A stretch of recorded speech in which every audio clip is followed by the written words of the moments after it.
established Rich coming right back at you. This one right here is about pressure and perception and what happens when your name gets called out in public. And we talking about Guccimane, and we talking about how his name just got called out in front of everybody in a federal case. Not by fans, not by blogs, but by a defense lawyer. And that changes the energy completely, because this ain't internet talk. This is strategy. This is a lawyer building doubt. This is a lawyer targeting credibility. And the name he's using to do that is Guccimane. Now, let's start with what's actually being said. The defense is arguing that this case is built more on words than proof. They're saying there is no weapon recovered, no contract found, no video of a gun being used, no video of any signature being forced. And that right there is the foundation of their argument. They're not saying nothing happened. They're saying you can't prove it the way you're saying you can. And to make that argument stronger, they point to one person, a well-known individual, somebody everybody knows they talking about, Guccimane. And that's where this gets real, because now this case ain't just about what happened.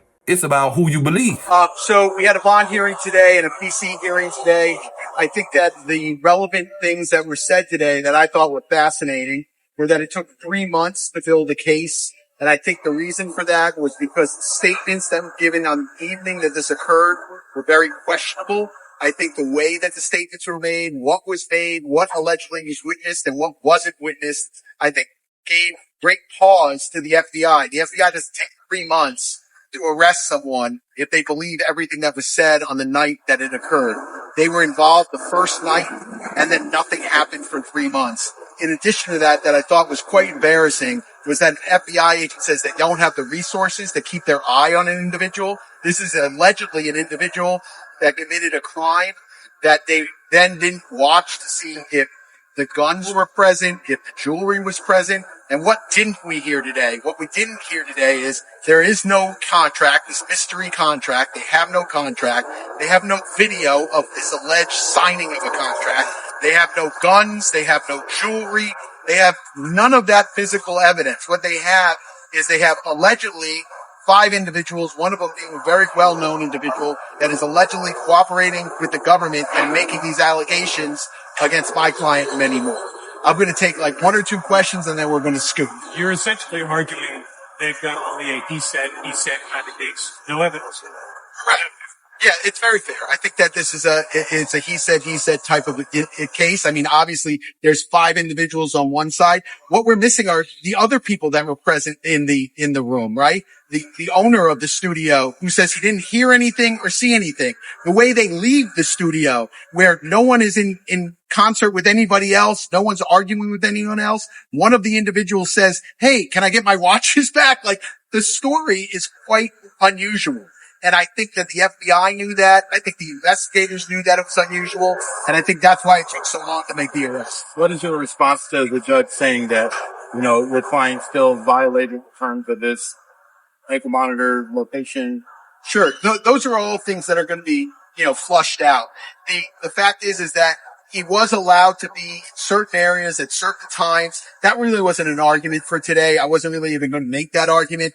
My main thrust of today was to really push on the evidence and see exactly what they had and when they had. How about this? How about the individual who wrote the complaint, who actually drafted the complaint, who was sitting in the courtroom, who's only been an FBI agent for 4 years, does not take the stand.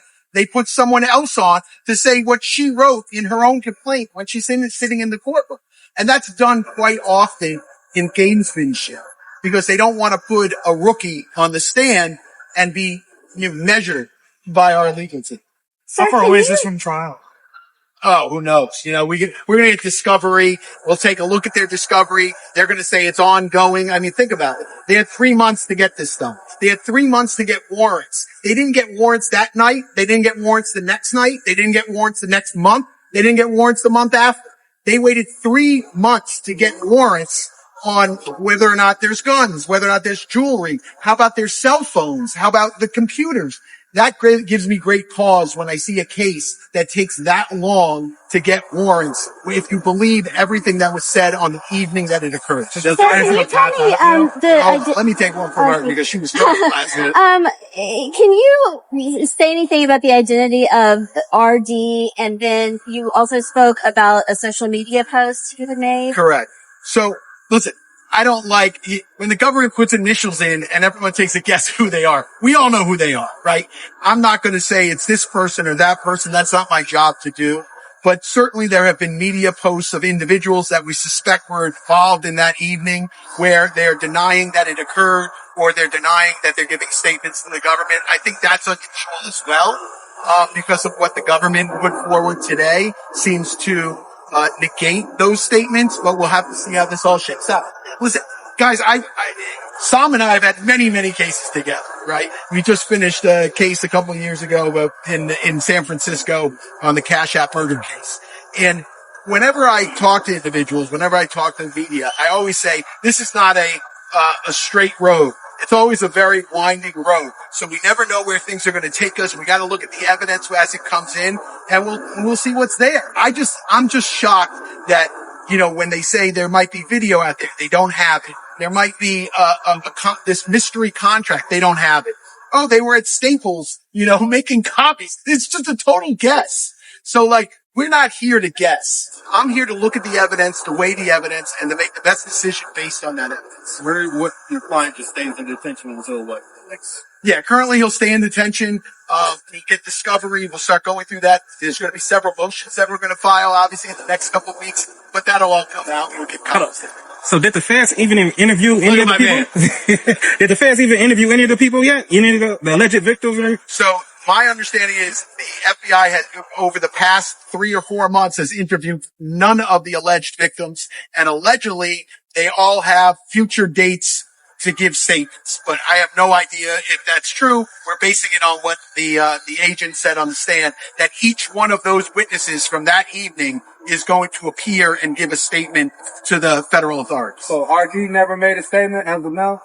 Not to the FBI. Not to the FBI, but that evening it appears from the material that they produced and from the agent's testimony is that R.D. gave a statement that evening, but since that evening has not given another statement. But the FBI said in the future they're all scheduled to give statements, so we'll have to see. Now, when you come back from that, you don't just hear defense. You got to understand the move being made, because that was not random. That was deliberate. That was a lawyer saying, if you can't trust the story, you can't trust the case. And the way you break a story is you question the person telling it. So now guccimane is not just a name in the paperwork. He becomes the center of doubt, the center of questioning. And that's a different position. That's pressure. Now, let's be clear about something. This don't mean he did anything wrong. This don't mean he lied. This don't mean the case is false. But it does mean this. His credibility is now a big part of this case. And once that happens, you don't control how people see you anymore. Now the public starts forming their own opinions. And then the internet starts talking. Now everybody got a take. And that's where his image starts shifting. Because in hip hop, perception moves fast. Faster than facts. Faster than the courts. And once people start hearing this case is built on Gucci's word, they not thinking legally. They thinking culturally. They start asking questions like, why is his word the main thing? Why is there no video? Why can't they just show it? And even if those questions don't mean guilt or innocence, they create doubt. And doubt is powerful. Now let's go a step further, because this is where it gets uncomfortable. Guccimane has a certain image, a certain history, a certain reputation in the culture, and that reputation matters. So when a lawyer publicly suggests that a case relies on him, people don't just hear witness, they hear cooperation. And whether that's fair or not, that's how the culture interprets it. And that's why this is much bigger than a courtroom. This is about image management in real time. Now you got two realities happening at once. You got the legal reality and you got the cultural reality. Legally, a witness is normal. Culturally, a witness is a snitch. And that gap right there is where all the tension comes from. Now let's get back to the defense strategy, because they playing the exact gap. They know they don't have to prove anything right now. They just have to create doubt. And how do you create doubt? You point to what's missing. No gun recovered, no contract found, no clear video, no direct proof of the moment. And then you say, so what are they really going off of? And that question lands hard, because now the case feels different. Now it feels less certain. Now it feels like something that has to be argued, not shown. And that's what the defense wants. They want a fight, not a confirmation. Now let's talk about the other side, because it's not one-sided. The government still has evidence. They still have tracking data. They say the ankle monitor places poohshiesty at the scene. They say social media posts show items after the fact. They say there's surveillance of people entering and leaving. So this ain't a case with nothing. It's a case with disputed weight, and that's a difference. Now bring it back to Gucci, because he's at the center of this story. He didn't ask to be put in this position, but now he's in it. His name is being used to build or break a case. And that comes with pressure, real pressure. Not just legal pressure, but public pressure, cultural pressure, image pressure. Because every word associated with him now gets analyzed different.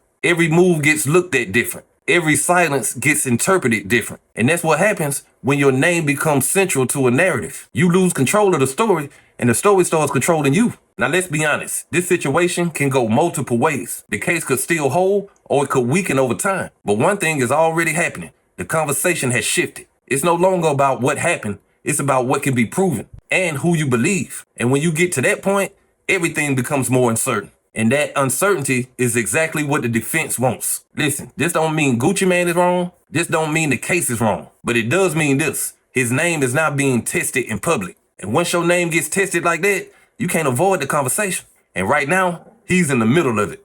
But hey, that's just my opinion. What's yours? Like, comment, subscribe, establish rich. I'll be back with another one. Peace.